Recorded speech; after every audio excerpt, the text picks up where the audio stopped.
Hi, I'm Keith Lackner. I just want to take a couple minutes to show you guys all the little tricks and tips that I have to make my one-of-a-kind pieces. We're going to start from the very beginning of prepping all the way to product selection to how to use a pressure pot, and actually in the end we're going to show you a little bit of turning and how to get your pieces to look like this. These beautiful one-of-a-kind pieces that I sell in my galleries. So let's start out with product selection. I know when you go to Alumilite's webpage, you could get overwhelmed very easily with all the different products that they have. But for me, there's really only one product that I use from them, and that is the Alumilite Clear Slow when it comes to casting my pieces. There's Alumilite Clear and Alumilite Clear Slow. And the big difference is the Clear Slow gives me the open time that I need to be able to cast my larger pieces. Mix all that resin together, get it in the pressure pot, get it under pressure in time. If I was to use the regular Clear, it would start to set up before I even had a chance to get it in the pressure pot. So for me, I use the Alumilite Clear Slow. The great thing about the Clear Slow for me is that it works on large pieces as well as the smaller pieces. And the large pieces are probably about 90% of my turnings that I do. This way I don't get accidentally confused and grab the wrong product and actually start mixing it up. So just to show you some of the things that you could cast with the Alumilite Clear Slow. This is just a regular piece of handle stock. I'm going to turn some turning tools with this. We've got this one, and then you can go a little bit bigger. Nice little double burl piece that I have here. It's got a beautiful casting in the center with some ocean blue is the color from Alumilite. And then you can go all the way up to these pine cone lidded boxes. I've been doing these for a while now. I absolutely love them. They're really neat to be able to use pine cones. You can start casting a little bit larger. Right here I have a burial urn that I'm going to be casting. Actually, I did cast. That's going to be turned out of mesquite, as you can see here. I just want to take a couple seconds and actually show you the actual largest thing that I've ever cast with Alumilite Clear Slow. This product right here that I use every single day, just the limitations are endless. The only thing that you're limited by is your imagination. So wait till you see this piece.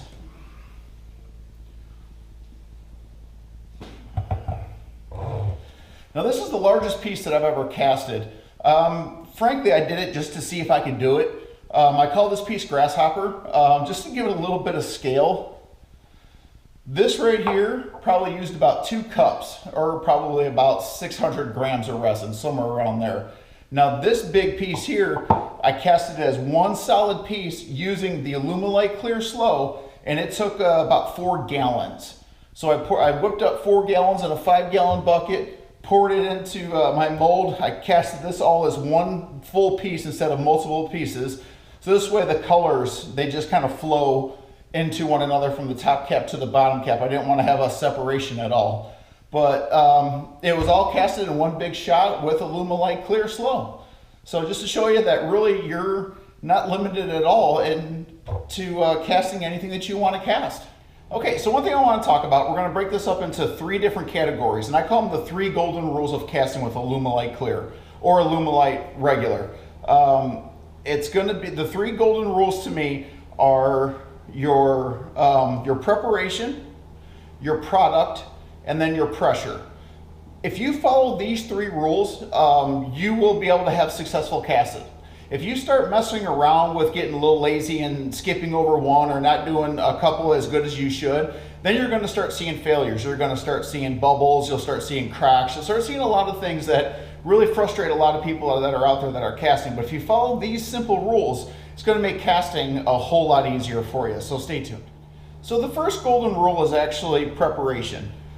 This is where a lot of people get it wrong. The most important thing is actually what's all done behind the scenes. This is where people, they get it wrong because they get a little lazy and they don't want to go through all of these steps to actually prep their wood and prep whatever they're going to cast. They just want to jump right into casting. And that's where a lot of people, I think, really screw up, and then they're done with a failure at the end. So a lot of the times we're going to ask you, if you come to us and ask us, you know, hey, I've got bubbles or I've got this, we're going to ask you pretty much these simple questions. And one of the most complicated questions is, did you stabilize? I know that's a question that gets asked a lot, and there's a lot of little controversy behind it. Do you or don't you? And the answer is very simple. It's yes. Yes, you stabilize. Yes, you don't stabilize. For me, I've had enough experience to where I know which woods you don't stabilize and which woods that you have to. Every single time you have to stabilize these woods. A good example is I have right here, I've got this beautiful piece of buckeye burl. It still has a lot of the bark on it, so this is nowhere near ready to go into a mold for casting, okay? So one thing about buckeye burl is it's got a beautiful grain to it, but it's really punky, it's really spongy, it's really soft. This is not good for just straight casting, okay? We need to stabilize this. It needs to get hard, okay? Another piece I have here is a maple burl. Maple burls are really good wood to cast on. I cast a lot of maple burl. You do have to stabilize it, just for the simple fact that sometimes maple burls and burls what I really cast on, they've got a lot of spalting, a lot of little decay soft spots in there. A lot of things that you need to stabilize. You need to make it hard. Now, a good example of what not to stabilize is I've got this piece here, and there's a piece of mesquite burl. So on each side of here, I've got a mesquite cap, and then I've got the resin running right down the center, okay? These do not need to be stabilized. So the reason why is these are very, very hard, dense wood. Very hard, they won't move on you really. So what your goal is you're trying to take this real punky piece of wood and turning it into this right here. So you're trying to bring this to the same hardness as this. So you're not going to try and take this and bring it to another level. I mean, I guess you can, but you're really just wasting stabilizing resin. So again, just to recap, there's certain woods that I always stabilize. Definitely buckeye, any spalting woods, any woods that are punky, anything that have any type of decay that you are trying to save. Maple burls, probably about 80% of the time I cast maple burls. I have had some success casting large maple burls just for the simple fact that I don't have a pot big enough to be able to put them in. So I know I stay away from burls that are any type of spalting whatsoever. If it's spalting, I'll cut it up into little pieces and then cast them. For example, like this came off of a very large piece that had a lot of spalting in it. And I just knew I was going to have a failure, so I cut them up into little pieces that I would turn into handles like this.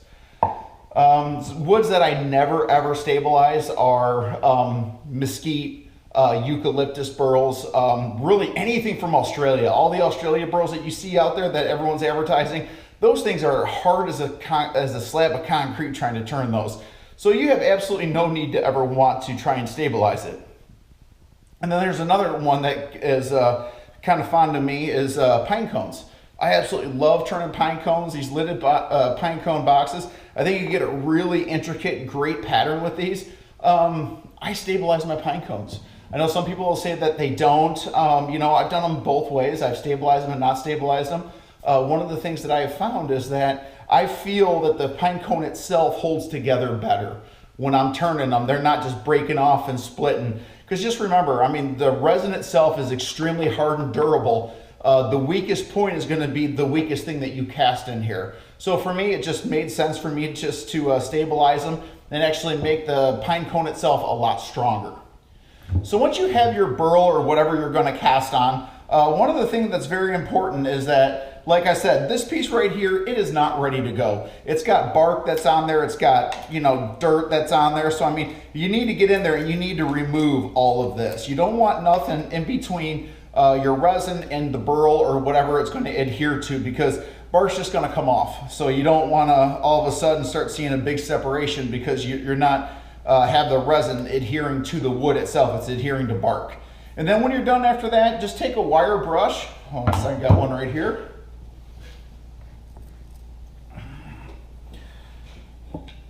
We're just going to take a wire brush and just get in there and just clean it. Clean it really good. Just get in there and make sure you get all the dirt and everything out of there. Now this piece here is actually ready to start the drying process.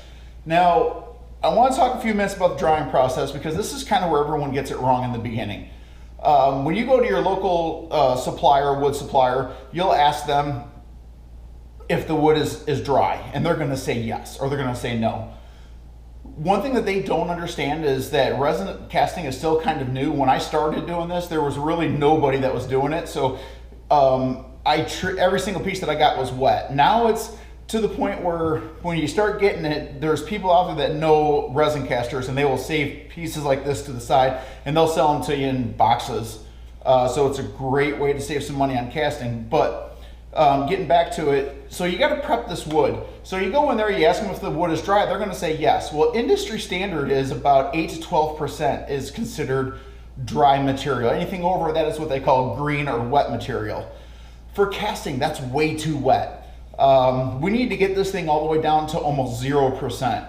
I know a lot of people are saying that's not possible, but it is. So what we're going to do is we're going to take these pieces, we're going to put them in an oven. We're going to set the oven at 220 degrees Fahrenheit. Now what that does is we are actually 8 degrees Fahrenheit over the boiling point of water. So any water that's in here is going to evaporate out. Now the only thing I can't tell you, unfortunately, is how long to leave them in there. A piece like this I would leave in probably just overnight. I throw them in my oven, leave it overnight, come out the next day, get ready to cast. The big piece grasshopper that I showed you earlier, I actually had it in the oven for about 3.5 days just to make sure. I didn't want to take any chances with it. It was a very expensive piece, so I just didn't want to take any chances, so I went to the extreme to make sure that thing was dry. One of the things is if you're doing this for the first time and you're going to stabilize it, that's when you take it out and you start the stabilizing process. You inject the resin into the wood, and you go through whatever practice you need to stabilize your wood. If you go straight from the oven and cast, like I did with this piece, went straight in the oven, came out, went into the mold, and I casted it right away. It's very important to remember that you got to cast it right away. You can't take all the moisture out, take it, throw it in your shop, put it on the shelf for about 3 or 4 days, and then go to cast it. What's going to happen? Well, your wood is like a sponge. It's going to start pulling all of that humidity that's in the air, and it's going to bring it back, and within a day you're going to be right back up to 12%. So if you're not going to cast right away, one thing that I do is I take them and I wrap them up in plastic wrap, cellophane. Just wrap it all up good and tight, and then make sure that you set it to the side, and make sure you cast it within a couple of days. Normally I don't start the whole drying process unless I'm ready to cast, but I understand, life comes up, so if something happens and you can't cast right away, take it out of the oven, wrap it in plastic wrap so no moisture, no humidity can touch it, no air, and then you're fine to cast. One thing that I do though is right before I go to cast it, I'll take it, pop it back in the oven at 220 degrees just for maybe an hour while I'm starting to prep everything up, get it up, set it in the mold, and then I cast on it on that. Okay, so now that we got everything prepped and ready to go, we've got our wood that's got 0 moisture in it. We've got our molds ready. Let's talk about the second part of the golden rule, and that's product. Like I said, I use Alumilite Clear Slow, and because I cast really large, you need one of these to mix it all up with. Right here. Just to go to show you, I mean, basically every single time that I cast, I've got a gallon bucket that I pour my resin into. You've got only probably about 10 to 12 minutes before it needs to be in the pot. To make sure that you get this thing whipped up thoroughly, you have to use one of these. This is just something that I had welded, a buddy of mine welds, so you can see it's seen some casting. It's just a piece of 3/8 rod with a little paddle on the end. You can commercially buy little tiny paddles now that you put in your resin, you mix it up. And I know what you're thinking, maybe, hey, I've gotten bubbles in the past. It had to have been because I mixed it up too fast. Bubbles do not come from over mixing. That's just an urban legend that started in the very beginning. People really didn't understand what was going on. Bubbles come from 2 things, and we'll talk about that later in a little troubleshooting video. But in order to get your product thoroughly mixed, a large bucket, you have to use a power mixer. I'm sorry, you're not going to get it in time. You got to mix it up. You got to add your different colors, mix your colors in, and you're not going to make it. So you have to have, this is an essential tool that you have to have. So let's talk about the product and weighing it up. Yes, Alumilite Clear needs to be weighed. When you first receive it in the mail, put the 2 side by side, or you buy it in a store, put the 2 side by side. As you can see, the B, there's actually going to be a little bit less B than there is going to be A. That's because by volume, the B weighs more than the A. But as you're weighing it out, when you get down to the bottom, you're going to notice that you're going to run out at the same time. Alumilite needs to be weighed. You can't go by volume. So with that being said, One thing that I do is I've got a kitchen scale. I mean, they're cheap. They're like 35 bucks. I mean, no need to go out and get a huge digital scale that, you know, that's very professional. You know, just, I think I paid $30 for this at the local store down the street. Make sure it has gram weights. For me, gram weight is the most important thing. I measure everything out in gram weight. And the reason I do that is because if I'm weighing, say, 1,000 grams of A and 1,000 grams of B, and I put 1,005 grams of A and 1,000 grams of B, I hit that thing right on the head. That 5 grams is nothing. It's not gonna throw your blend off. It's not gonna make it gooey. It's not gonna make it cure longer than it should. It's the tighter tolerance that you use to measure, you could actually be off and it not be as bad. If you start weighing in ounces and pounds, you know, if you're like a half a pound off, that's huge. That you're probably going to have issues later on trying to demold it. So for me, the only way to do it is to measure everything off in gram weight. Now let's move on to the third golden rule of casting with Alumilite, and that is a pressure pot. You absolutely 100% have to have a pressure pot.